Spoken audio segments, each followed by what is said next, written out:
Luis Solarat was born in Galicia, Spain, has been fascinated by dreams, the occult, spirits, and magic since childhood. This lifelong curiosity drew him to science fiction, comics, and ultimately filmmaking. After beginning his career with short horror and sci-fi films, he soon grew weary of commercial work and moved to London to expand his career. There, he joined London Real and rose to the role of creative director, where he eventually met one of his idols, Dennis McKenna. Together, they created Reconnect, a documentary that introduced Luis to the world of ayahuasca, sparking a profound shift in his life. Driven by the transformative experience, Luis journeyed to the Amazon to immerse himself in shamanic practices, arriving just as COVID lockdowns began.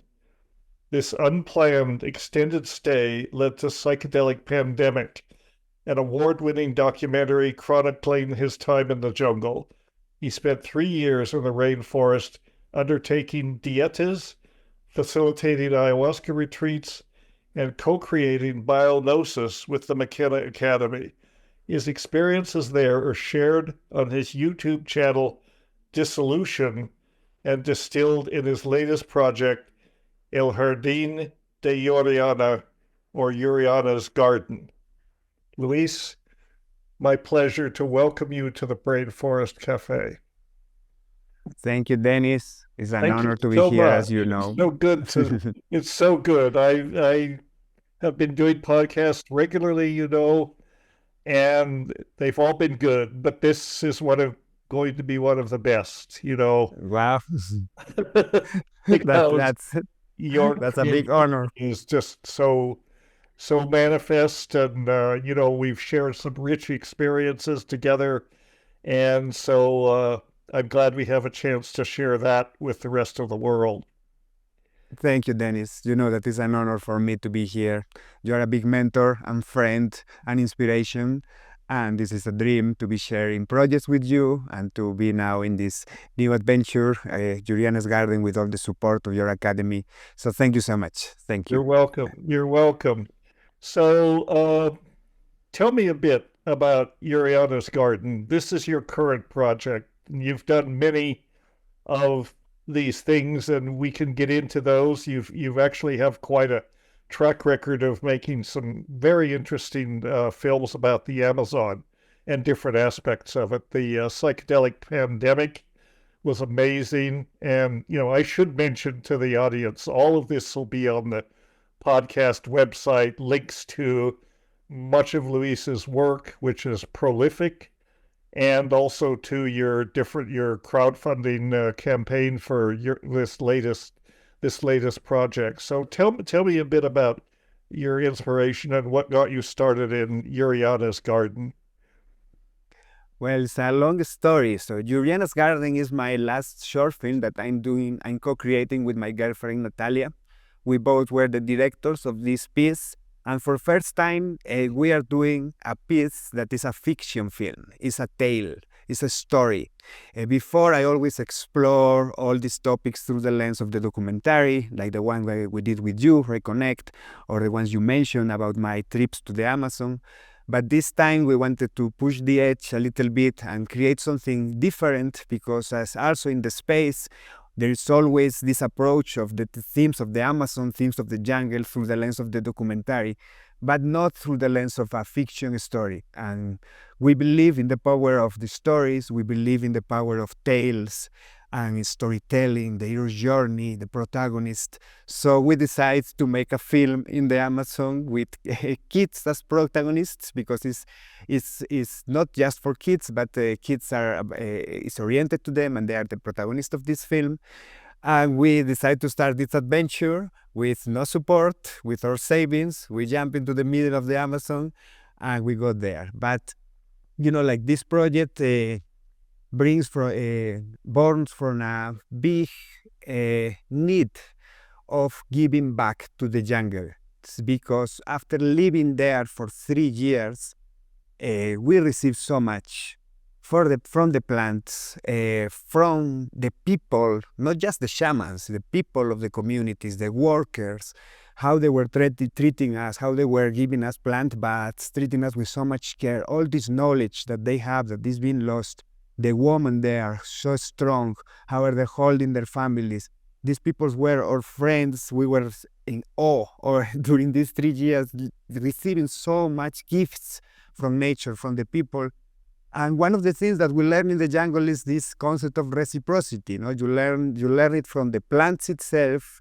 Is what maybe you call symbiosis as well. You learn it from the animals. You learn it from the people, from the shamans.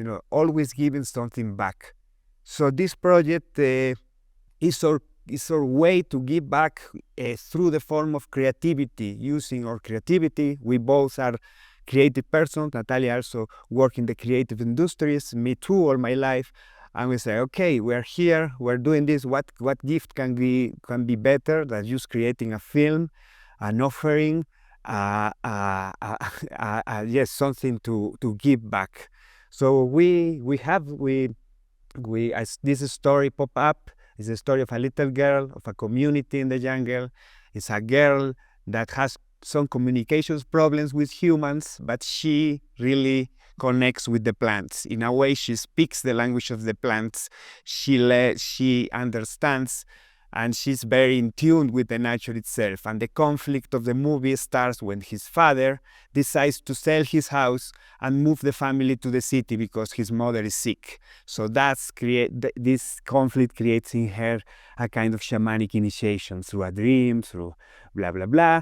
And at the end, she will find her voice and finally raise for what it matters, that is her garden, that in a way is a symbol of the Amazon, is a symbol of nature. That's a fantastic story, Luis. That's great. And you're finishing it up, right? But you're still in the process of finalizing the final version, and you're hoping to get support to be able to finish it up through a crowdfunding campaign that you have launched or will launch. Yes. The campaign is already launched. We're receiving a lot of support, but we need more. The film is already shot.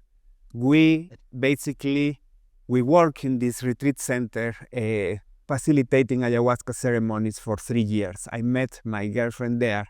We both worked there, and we were receiving some cash, some money from our work there. But this money was coming from a sacred place, was coming from ayahuasca, was coming from people. So I said, we need to do something really important with this money. So that was the fundraising of the first part. That was the filming. We shot in the Madre de Dios in Puerto Maldonado. I can tell you many stories about the filming. We can go in detail later. But the film is already shot. We train actors that were not professionals, kids from the communities, people from the communities. We've been there shooting not shooting for 6 days, but preparing this for 6 months in the jungle, in the rainy season, waiting. And all is in the can. What we need now is a little bit more of money because we ran out of all our savings to finish the film, to pay the artists that are going to create the soundtrack that is going to be amazing, to pay the artists that are going to make the special effects, and to pay other technicians for the sound. And also we want to distribute this through the communities in the Amazon, through film festivals. So what we are raising now is funds for this last stage. We are in the middle of the campaign. We have until the new year to finish, and I'm very confident that we are going to be in a good position because so far the donations are being quite surprising. A lot of people seem that they're connecting with the story. In most of all, people that being in the jungle and that they are like us also want to give something back. Right. So it's like this collective offering. Yes, I think so. I mean, I imagine that's great that the fundraising campaign is getting noticed and getting support. And I imagine that for the people of the community, it's something very special because when gringos come to these communities now, often in the age of ayahuasca tourism and so on, Their focus is on the shaman, the great shaman, the wise people that are going to administer the medicine.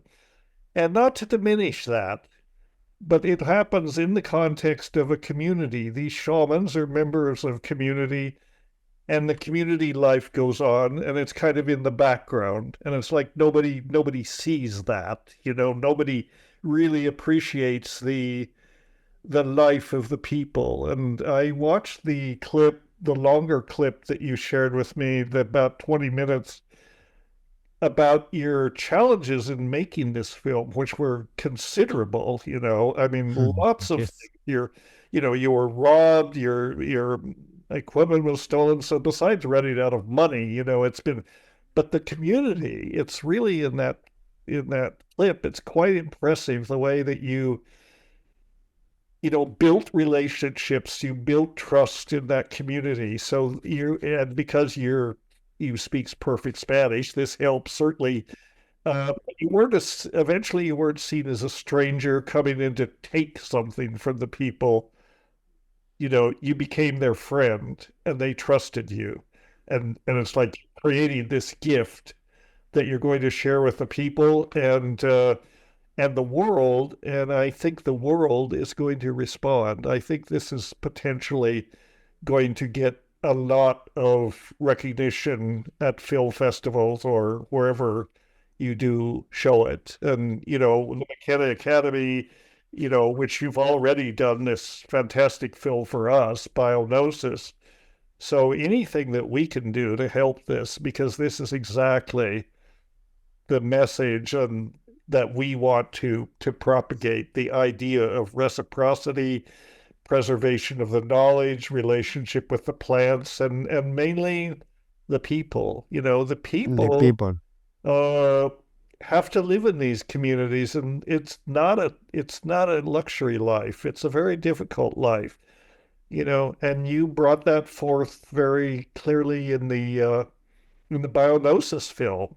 These communities and these people, and yet they're happy. I mean, they're thriving in a certain way. They have nothing materially, but they don't care. They appreciate being alive. The shaman in the BioGnosis film that you talked with was ecstatic to be able to live in the jungle. He says he was like a kid in a candy store. I'm here. I have all the medicines. I have nature. People should, see perhaps something in that, and what is threatened, as by all sorts of factors: COVID, globalization, sadly, ayahuasca tourism, which is definitely a double-edged sword, but it's certainly impacting a lot of these communities, sometimes in good ways, sometimes in not so good ways. So it's a complex thing, and these communities are just as vibrant as any community anywhere, but they don't get noticed. So I think this Yuriana's Garden is going to be much more than just a story. I think it's wonderful that you chose the idea of a story and this little girl who has kind of a magical relationship with the plants, doesn't speak a lot. Maybe she's a little bit, autistic. I mean, many people are, nothing wrong with that. And, but she has this connection with the plants, and you bring that out. And that's something we should all strive for. I mean, the big crisis of our age is that we are estranged from nature. We don't realize that plants are intelligent beings, and they're part of the community of species that's co-evolving. Anyway, I'm getting on my soapbox a little bit, but maybe we should watch this clip.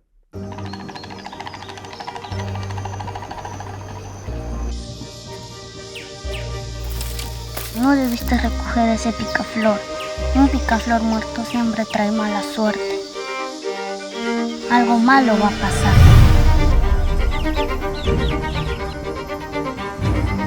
¿Pero qué has metido acá? Mamá no es un añuje para que le estés dando hierbas. Necesita medicina, no plantitas. ¿Sabes? ¿Qué decía tu abuela? Que cuando hay tristezas hay que trenzarse el cabello. ¡Qué hermosa flor!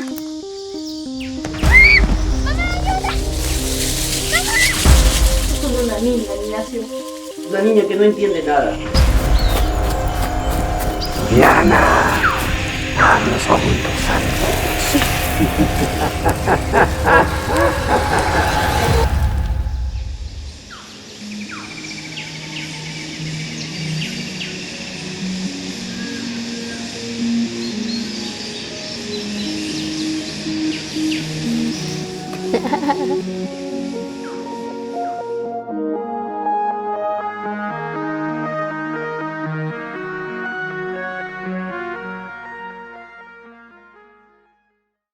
Thank you for playing this. That's our trailer of the film. And can you hear me? Yes. You hit the spot really well in one of was our biggest inspirations for this, because when I traveled to the jungle as well, I was maybe picturing in my mind that these images of Sebastião Salgado, of indigenous with feathers and all these things that for sure there exist, but most of the people that lives in the communities in the Amazon, they live in communities like the ones that you see now, like little, very humble houses of wooden with really nothing there, really poor communities, people. But also it's very interesting what happens there, no? Because it's like in a way modernity is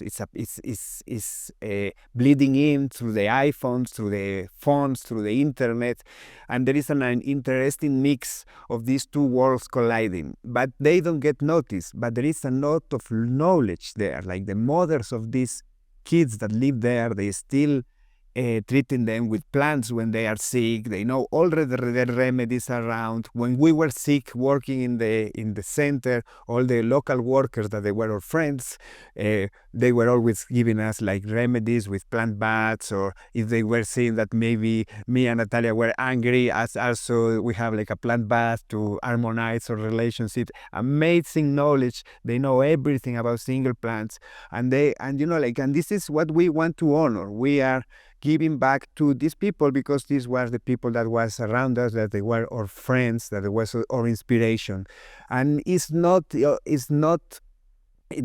lot of films, there is not a lot of documentaries that show the life there and the problems and how these people live. And it's a beautiful world full of color, people is also very colorful, very happy, very generous.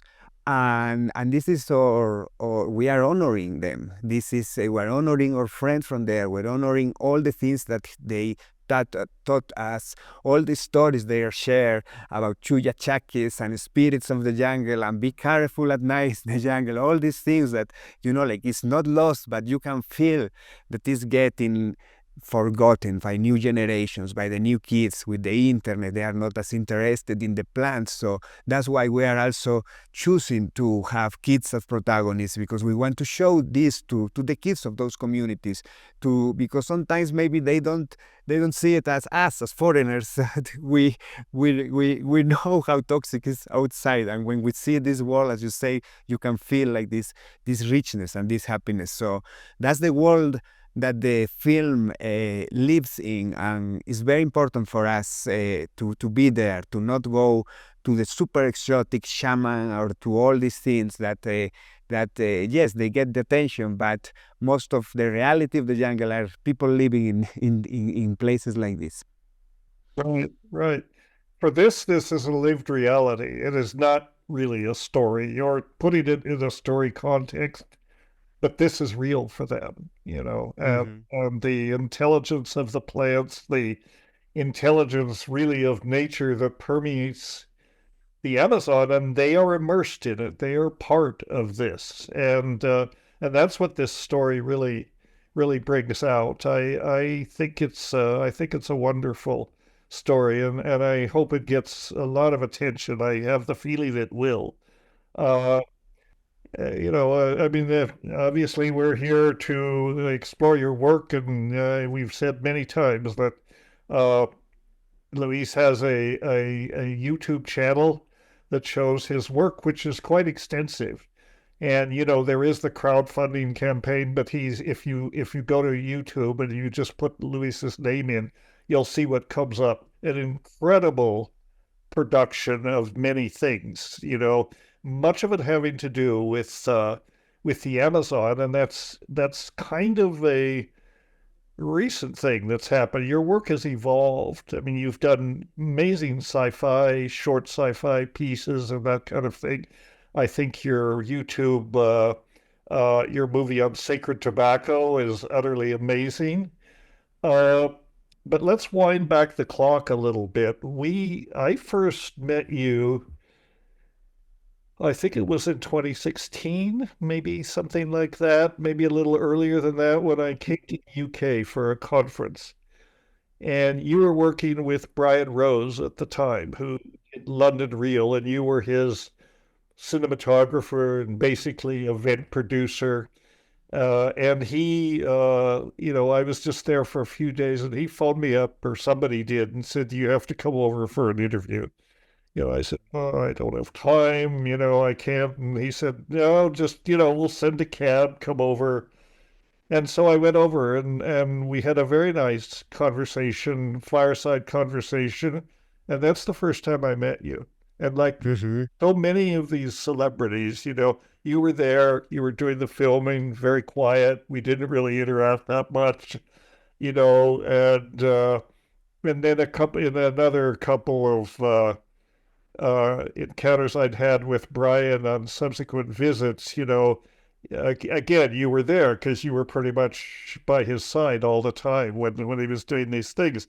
I think we were in Hampstead Heath or something. We took a very interesting walk in Hampstead Heath, and you brought your drone. And at that point, I sort of realized, the interesting guy here is Louis.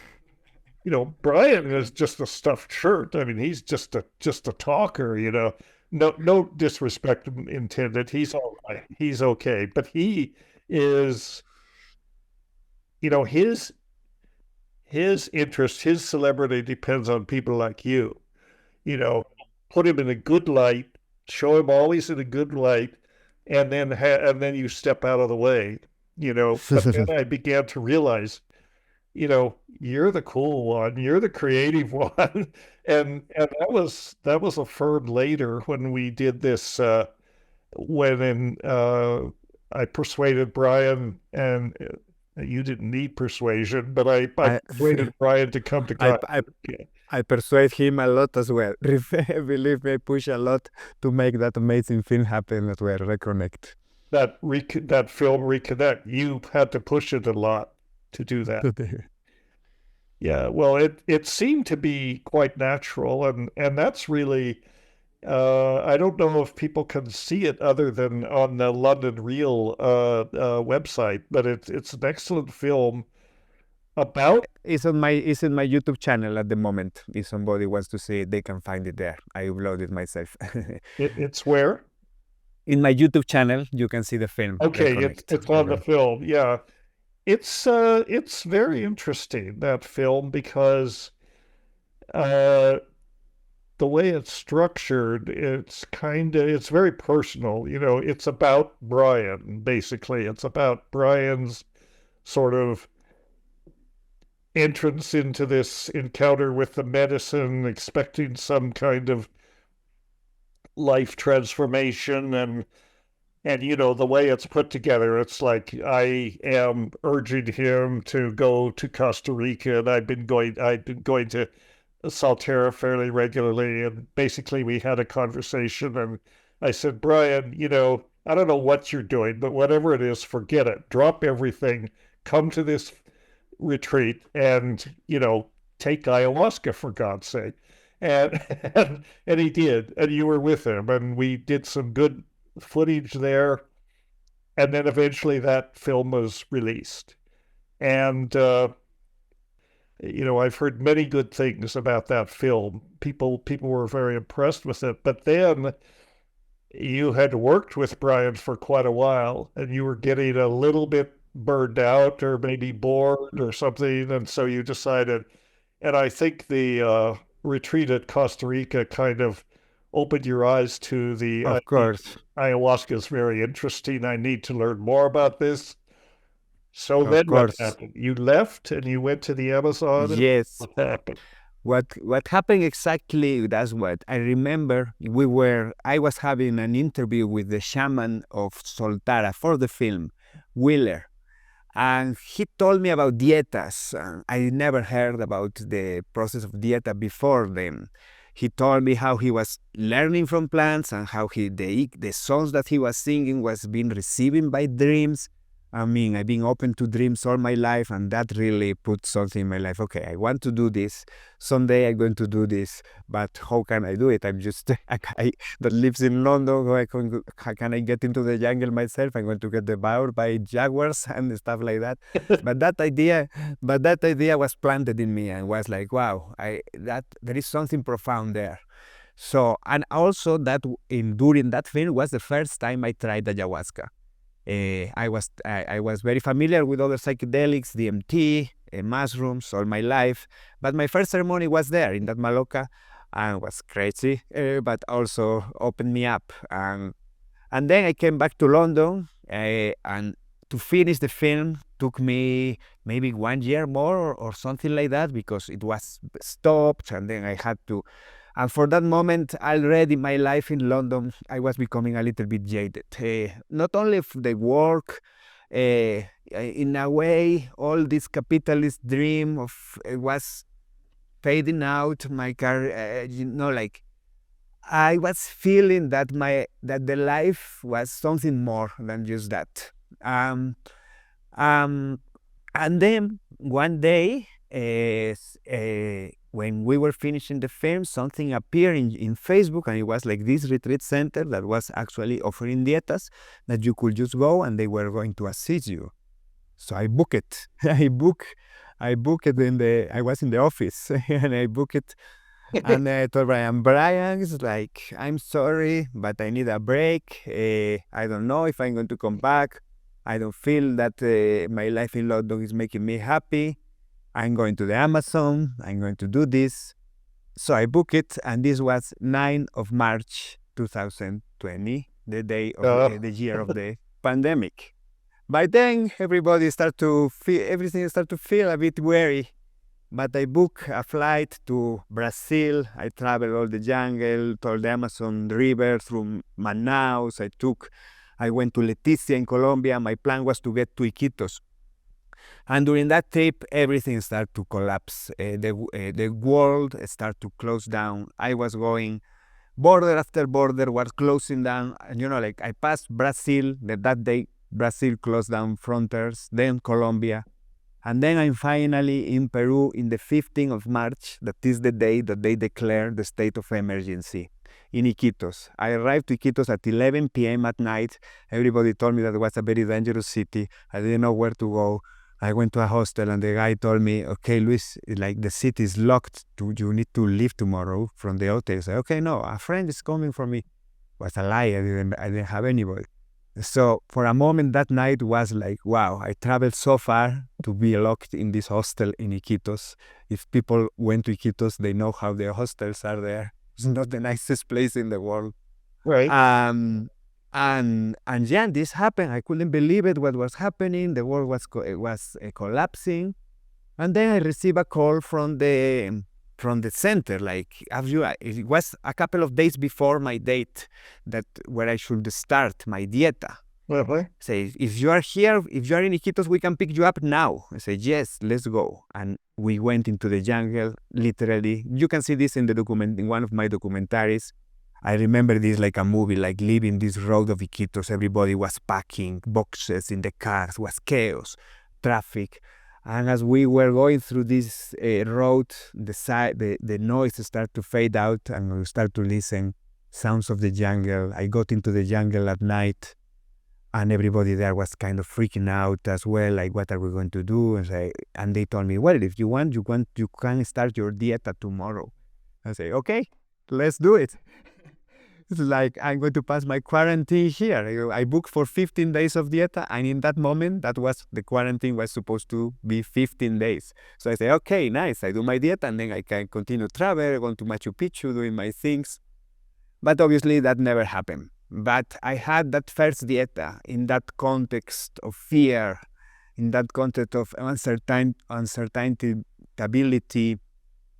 and it was so profound to be in communion with the plants, with ayahuasca. I learned so much about being present, about managing this fear, and about it gives me so many tools to deal with this situation, deal with these things, and what part of the amazing experience that is a dieta. I don't know if people knows, but it's like you basically isolate yourself. You don't talk, you don't speak, you eat very simple food, and you are in communication through dreams, through ceremonies with plants that really are masters. That was a completely life-changing experience, and I knew that nothing was going to be the same after that. I couldn't come back to my previous life, and then the dieta finished, but country is still in lockdown, so I decided to extend my dieta. So it was 1 month, and then it finished. The country is still in lockdown, and in the retreat we were only 3 people left,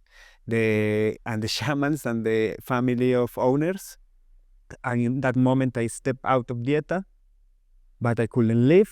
I didn't want to leave. I didn't want to come back to Spain. I remember I even write you an email like, Dennis, I'm here in Iquitos. I'm doing this crazy. I don't know if you have people around, but and then I stayed. I stayed in the jungle, in the center. Obviously, it didn't have any more clients. We was more like a community surviving in this situation of lockdown, and surrounded by plants with access to ayahuasca. I keep doing dietas for months. Today I got a notification on Facebook that was the first time I came to the valley 4 years ago. So from March to November, I never left the jungle. I was there.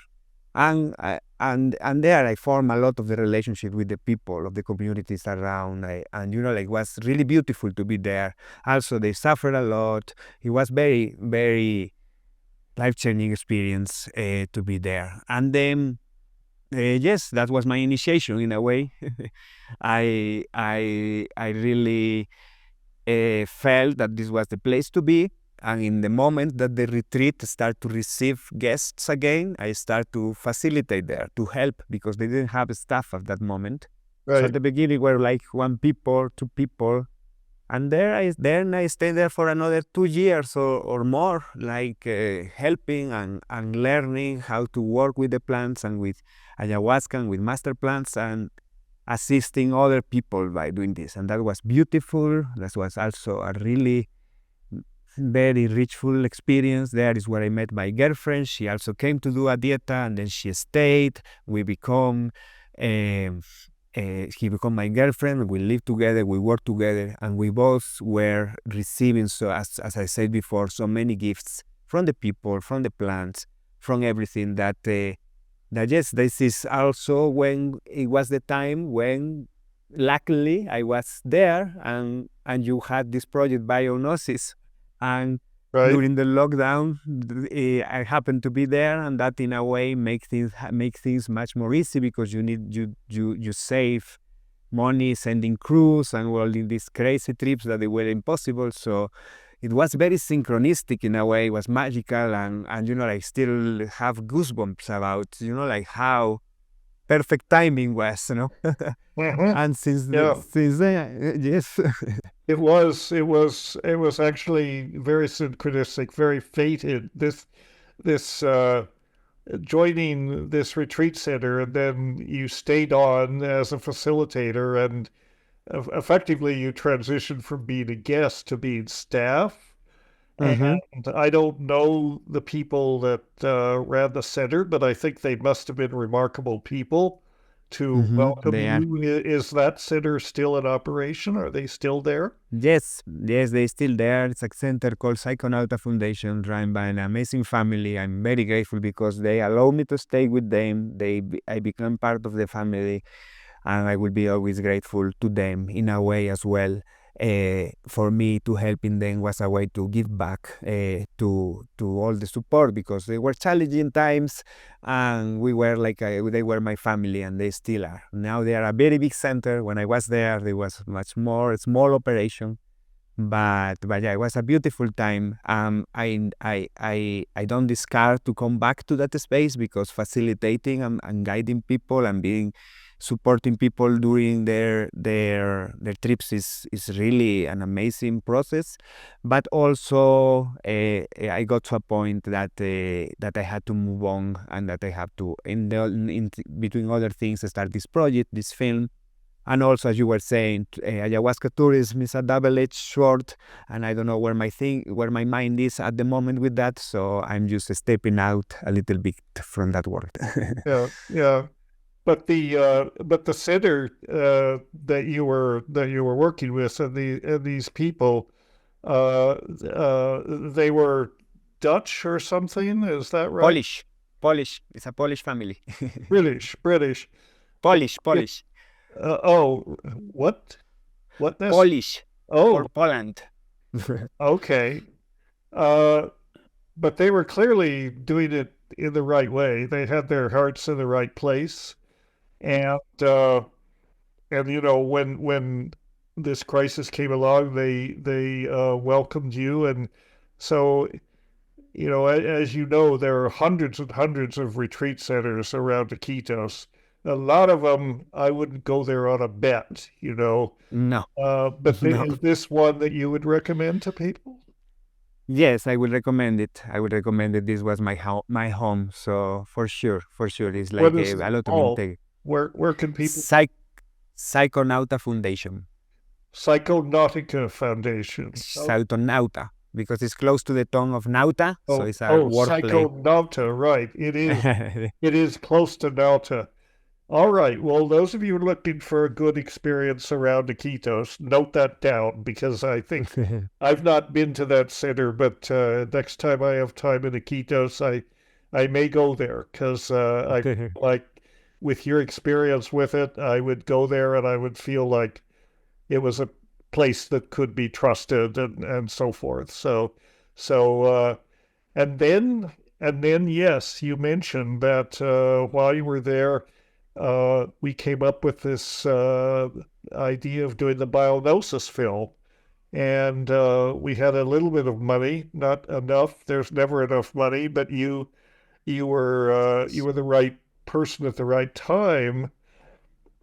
So you became the cinematographer, and you worked with Christina, who was also living in the Sacred Valley, and she was with the Academy at that time, and she and you conducted, basically did the filming in 2021 mostly.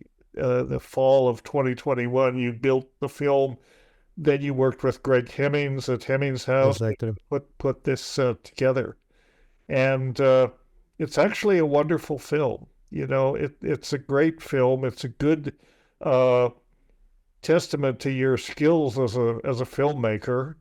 And Greg's as an editor and producer, and Christina as well. I mean, Christina was interviewing Juan, and I should mention, well, for those who haven't seen it, they can look at our website. And it is, if they go to the McKenna Academy and search on BioGnosis, it will come up, and there are links to full-length versions of it, which I'll put on the podcast site. Since it was produced, it has gotten a lot of recognition on the festival circuit. It's received several awards, including one award from the New York Psychedelic Science Fiction Film Festival, even though it's not science fiction, but for some reason we presented it and it got an award. It's got several since, and so it's a good film, and it's very well sort of articulates what we're trying to do, and importantly, it focuses very much on the situation of this herbarium in Iquitos at the university there. and the curator of the herbarium, Juan Ruiz, who is a botanist and a scientist. But he is also a man of the forest. He's lived in Iquitos all his life. He knows so much about Jesus. plants and animals, and he is truly one of those wise elders that we talk about, and it's been said, sometimes the cliche is when a medicine man dies, it's as though a library has burned down, and Juan is that library in a certain sense. He very rarely writes things down. He's not that kind of scientist. He says, why write it down? It's all up here. It's in my head. Juan, you're 71. You're not going to live forever. We got to record this. And so the next phase of the BioGnosis project is to make continue this process of making interviews with Juan. And I presume if you're available and interested, you'll be Obviously. the guy that does the interviewing, because you and Juan have developed a good relationship, and Yes. you're one of the few people that can actually understand Juan. He's Spanish. but Sometimes. it's not Sometimes. standard Spanish, So, so I'm looking forward to that. I think we're going to, be able to get sufficient support to make the next episode, because the idea of BioGnosis, the first movie, was that it would be the first in a series, and much of the subsequent series will be to document his knowledge, and the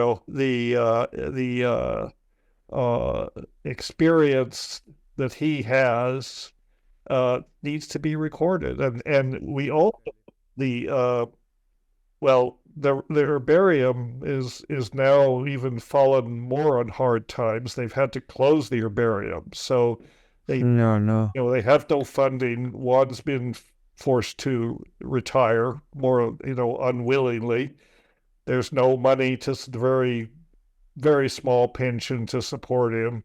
So now the next phase of doing these documentaries is we're going to try and raise funds to create a modest pension for Juan, a stipend, so that he can retire with a bit of dignity and also continue his work. If we do find funding for this project to restore and digitize this herbarium, then he would be able to come back on board and be the person managing that project. And so we continue to seek funding for that, and we're planning to do some fundraisers after this COCA conference, and so that's where we're at. Also, people that look at our website should know that we're in process of organizing a summit on coca in the Sacred Valley in Cusco in February, and it's going to bring together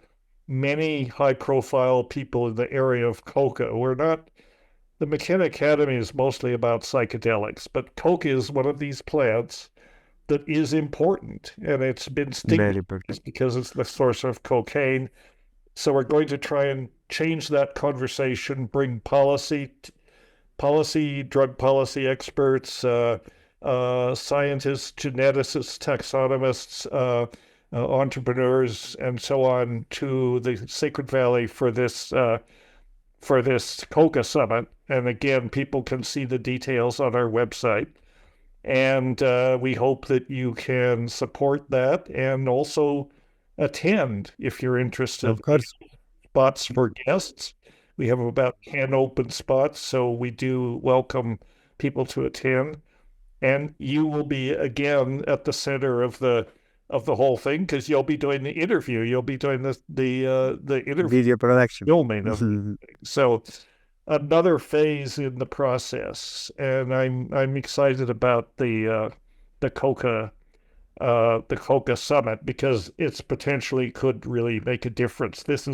COCA is it's a useful and beneficial plant, and it doesn't definitely have a bad reputation that it's got. So yeah. People needs to know. It's like here where I live here in the Sacred Valley in Cusco.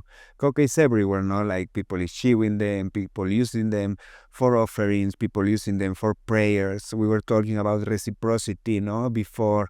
And coca sometimes is like the medium, no? It's the offering that you do before going into a walk into one of these mountains. Is the offering you do when you want to communicate with the spirits, with the spirit world, with something bigger. It's a transmission, and like it's very important what you're doing here. I'm honored that I'm going to be supporting you again with the video production of the event and looking forward to it. As you were mentioning, BioGnosis, such an important moment in my life as well, because through that project I also open up to the people in Iquitos in technology. Juan for sure, but all the connections of Juan are crazy, like this professor of the university that is like kind of an alchemist that studies plants, but also is with a fit between science, and another one in the folklore, following the traces of all these stories in the folklore. White tobacco is used to make people calm with their fears, so he's studying why and finding why. And like also we went to communities like the ones we were mentioning before and interviewing just regular people. They are just working with plants and like healing their community with very humble remedies made by plants. And it was amazing for me. It opened up a big world.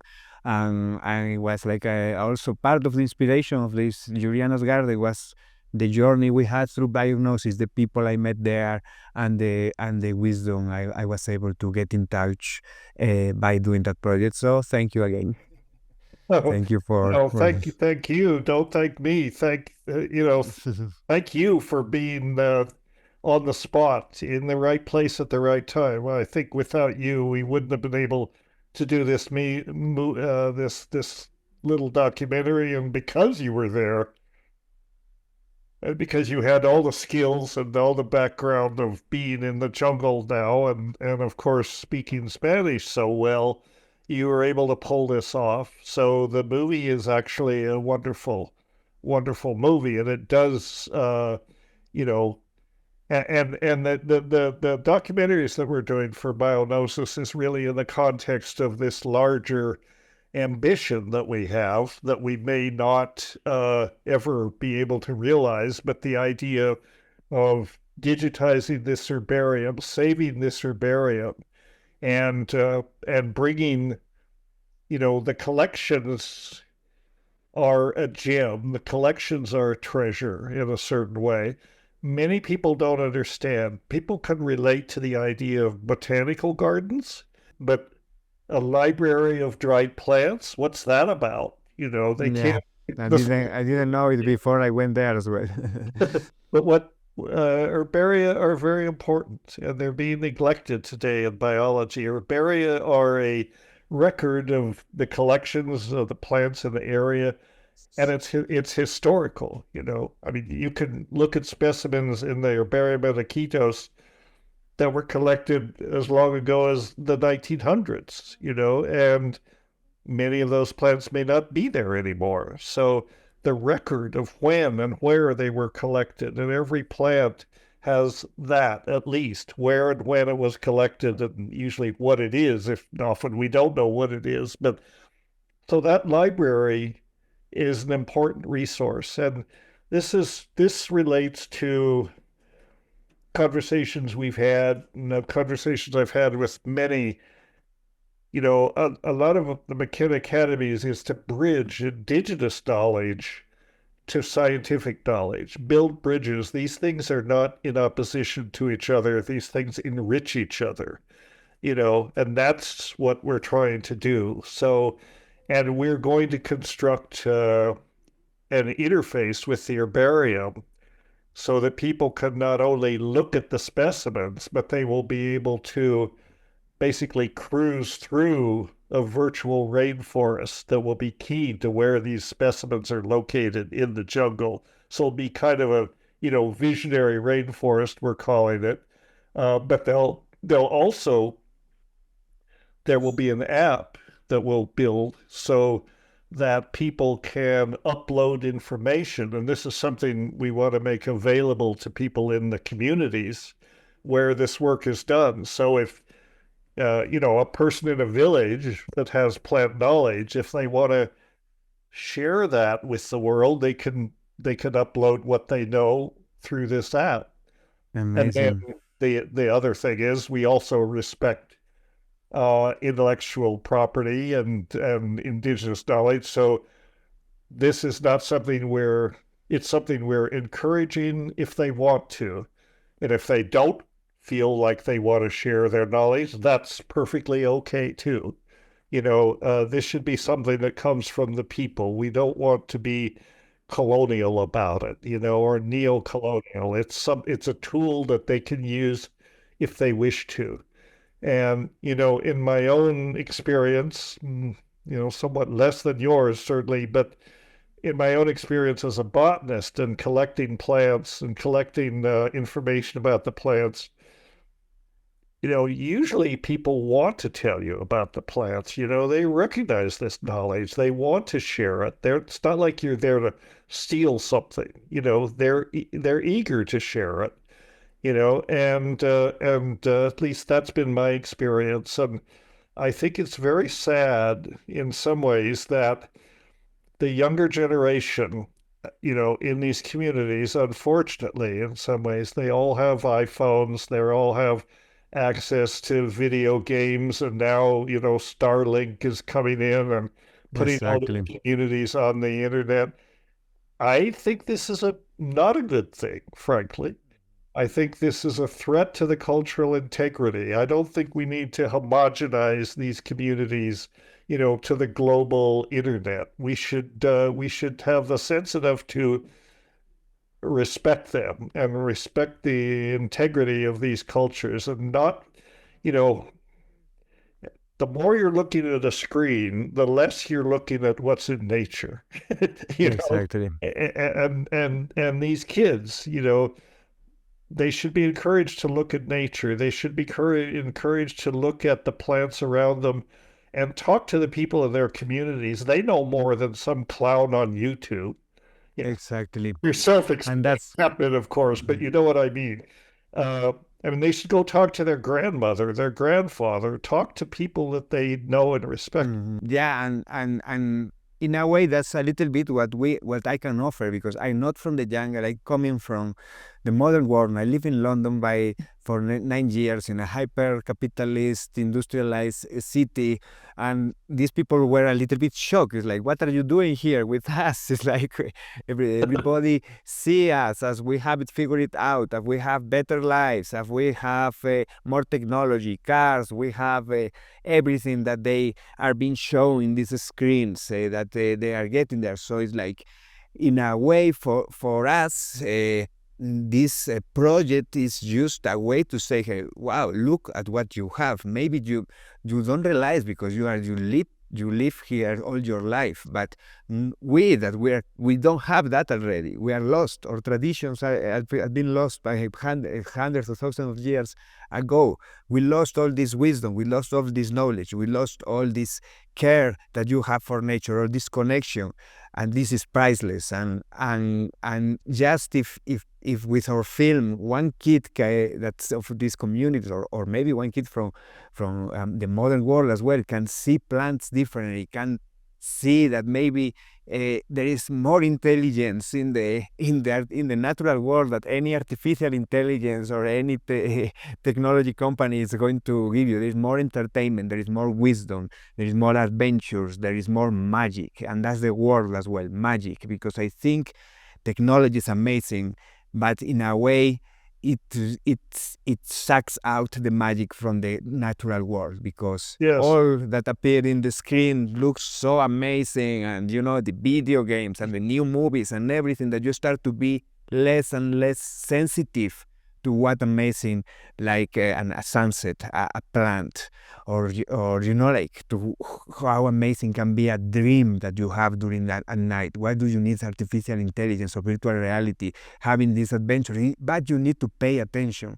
Nature requires attention and intention. If you don't approach it with with patience, with attention. You don't see the details, and when you do it, and when you put intention, nature starts to speak to you. And we need to speak with nature. Nature is talking to us all the time, and we need to listen more nature and less Facebook, TikTok, Instagram, etc. But Less of that. but this Yeah. Well, the thing is, I mean, if you talk about intelligence and information, I mean, the biosphere as a whole is an interconnected network of plants and animals and fungi and everything alive, all of it in communication, right? This is the internet. This is the real internet. The internet that we've created with our technology, and to a certain extent, we've taken this, these communication technologies, we've kind of extruded our nervous system over the globe, as a layer of communication.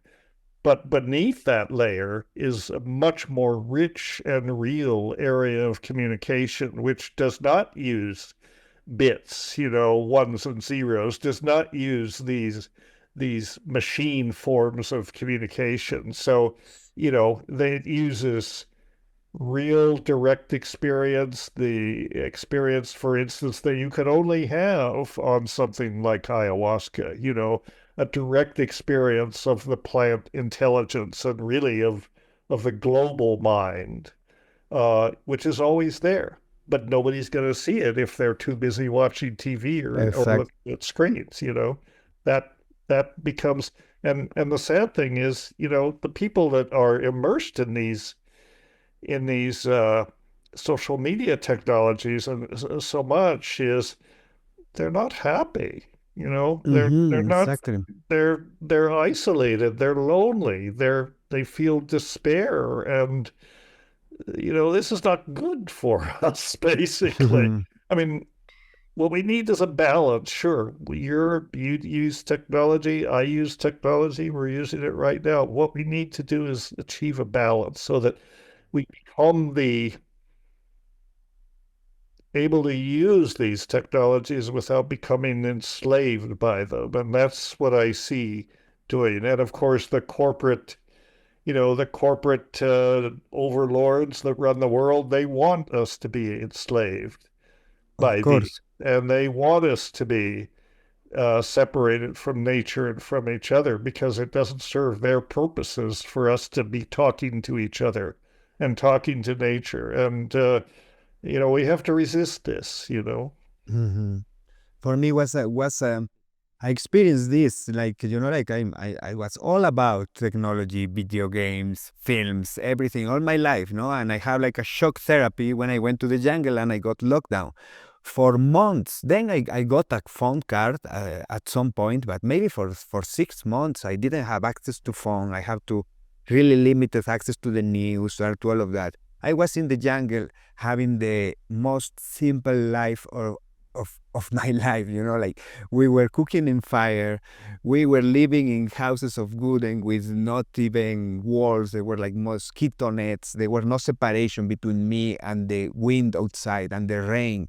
And like living in this jungle, in this organism, you are inside a big organism and you can feel it. And I cannot explain it scientifically, but like it's like your brain waves, it's like your thought patterns change. It's like you do a detox and you start to be in another wavelength that is much less anxious, that you feel that you are part of something. You are not alone. You are not isolated. You are not an individual like that is alone in the universe, that, that you feel part of something bigger. And that itself is healing. I'm telling you, ayahuasca play a big part, but just immersion in nature itself is so important when doing these treatments or for our lives, that like that's medicine, like the birds, the sounds, as that you cannot imagine the dreams I'm having when I'm in the jungle, how different quality they have, how your consciousness just is in another level. And I think there are some studies that they say that when you go for a walk in the forest, your wavelengths also change. You become like less in this beta, productive, anxious, predictive mind, and you become and that was medicine. That's the real medicine. So Yeah. that's what this is a little bit the paradox of all this ayahuasca tourism, no? Like you had the experience and it's amazing and it's life changing for a lot of people. But then you come back to all these other frequencies, to a society that is really toxic for ourselves. For me, I'm so grateful now to be simplifying my life. And this is something that was taught in my ayahuasca ceremonies, like the lessons are simple. Life is simple. If you overcomplicate it, you suffer. It's like, so I'm now in a process, and also my decision of living here in the Sacred Valley, in a rural area where life is slow. Sometimes it really gets my nerves because it's like it's so slow, and Peruvians are so slow, and nothing works. But there is another energy, and this is what I want to cultivate now in my life. And of course, it's a lot of sacrifice, and my ego is there. Oh man, you need to go to the modern world. There, you're going to have more opportunities for your safety in the future, for your career, for your stuff. But there is something in me that feels really good when I'm slowed down, when I'm in nature, when, that's the real medicine. And yeah, this is the real gift that this time in the jungle and this time in Peru has given to me. So yes, I hope, All that, yes. very well said, Luis. Very well said. I mean, there is your career, right? On the other hand, there's your life. And they're a different thing in a certain way. Your career can be something that happens inside your life. But if your career takes over your life, then like it's not a life anymore. Then you are in this enslaved. And your experience, is very instructive and interesting for a lot of people, because in the first part of your life, you were very much immersed in all of this technology, film, computers, video games, etc., etc.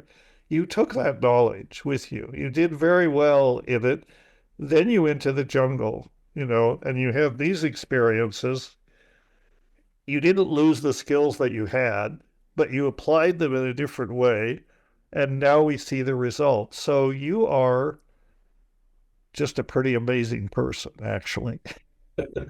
Yes, thank you. I mean, Yes, it's like yeah, like for me, sometimes I feel like what I'm doing, because it's like I'm with one feet in this world of shamanism and plants, another feet in the world of films, and I'm not going full in any of those, but I'm in the middle of these two paths.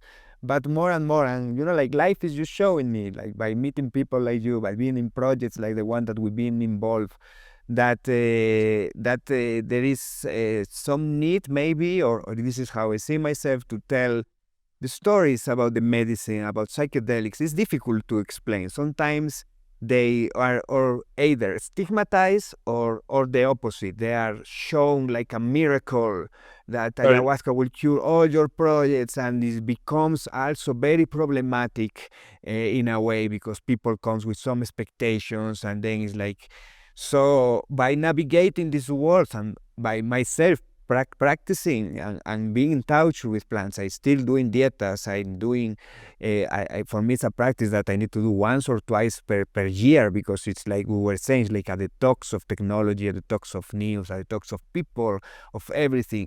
But also it allows me to understand the stories that then I try to tell. And I try to tell it with a lot of humility, based always in my experience, and of course I evolving and I'm changing my mind about certain things, but in a way I think it's important to have the experience to be talking about the experience, and I can feel that some people resonate with that through my videos and through this. Is like, it's not that I'm selling these miracle substances that they will change your life in a night, because it's not like that. It's like ayahuasca and psychedelics are a door to a lot of wisdom, but it requires a lot of changes in your life that are very basic, and it's about compassion, it's about love, it's about simplicity, it's about the simple things. If you don't have that, you can take all the ayahuasca in the world, and I've seen this many times. You can have that if you don't have a foundation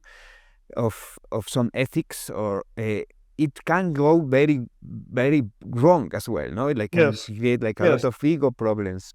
Well, like like any technology, I mean, ayahuasca Uh-huh. is basically a technology. Plant medicine is basically a technology, like the internet, like computers, like iPhones. It's all about the choices we make, to use Exactly. them. The moral center comes from us, not from them. Exactly. It's how you choose to use them and for benefit or not. And that the moral clarity comes from within us. And then we have these technologies like the internet and so on, and like ayahuasca. But of course, ayahuasca, uh, you know, I mean, it is a technology, it is a plant, but it's also a being. It has its own intelligence, and we have to recognize that. These plants have agency, so they are a little different because they are like people. They're like the people that we deal with. And as we know, in social relations and so on, you can choose to have relationships that are toxic. You can choose to hang out with people who you shouldn't, who are not good people, or you can be conscious about it. You can try to associate with people that you can trust, that you respect, and so on. And the plants are the same way. And there are many people who misuse psychedelics. Some deliberately. There are many people that misuse them because they just don't have a clue. They believe everything they're told about it, and they're not self-reflective. So then they may not have bad intentions, but they use them in a Mm-hmm. stupid or superficial way. And like you say, it takes a commitment to work with something like like ayahuasca. It's a lifelong commitment. Yeah, I see it like a spiritual path, no? It's like it's what you do in the ceremony needs to be also covered by what you do outside the ceremony, and it needs to be aligned. Otherwise, pues you are going to get confused, You and it's very important to yeah, to if always you say don't that. do, yeah, if you don't take what you learn in the ceremony and apply it in your life, then what's the point? You're obviously missing it. Yeah. Mhm.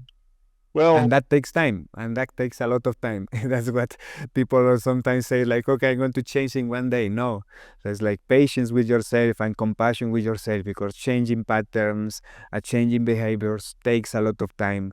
And once you receive the wisdom, it's a practice of coming back to your center and fail and coming back until one day you are able to to release that pattern. But it takes time, and that's something important for people to know, that receive the message and applying, integrating it, and embody it takes time. So you need patience and compassion with yourself.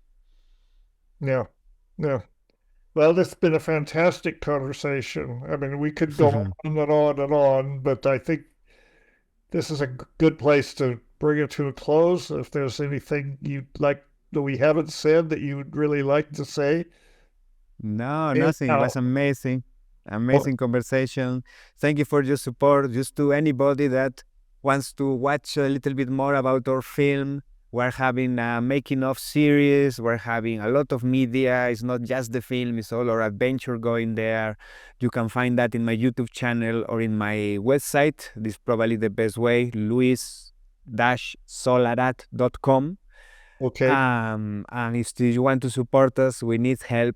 We need help to finish this movie. So anybody that is listening this, if he wants to support us with a donation by sharing the campaign, or maybe there is some artists that they want to join us with music or effects or stuff like that, we're happy to receive them and to make it part of this offering, as I was saying, yeah. offering to nature and offering to Mother Earth. We're all about collaboration. That's what the McKenna Academy is all about. Symbiosis, which is another word for collaboration. And yeah, we'll make sure all of these things are on the podcast website, and then you can get to the appropriate links and see Luis's work, and which is quite a rabbit hole. There's a lot of material there. Most of it's fantastic. So, okay. we'll get this up there, and I look forward to the next conversation. I'm really honored and pleased to have you here. So Yeah, I'm really honored. See you in Cusco very soon in Coca very Forum. soon, And yes. Okay. All right. Okay, Dennis. Thank you. Okay. All right. Bye-bye. Bye bye.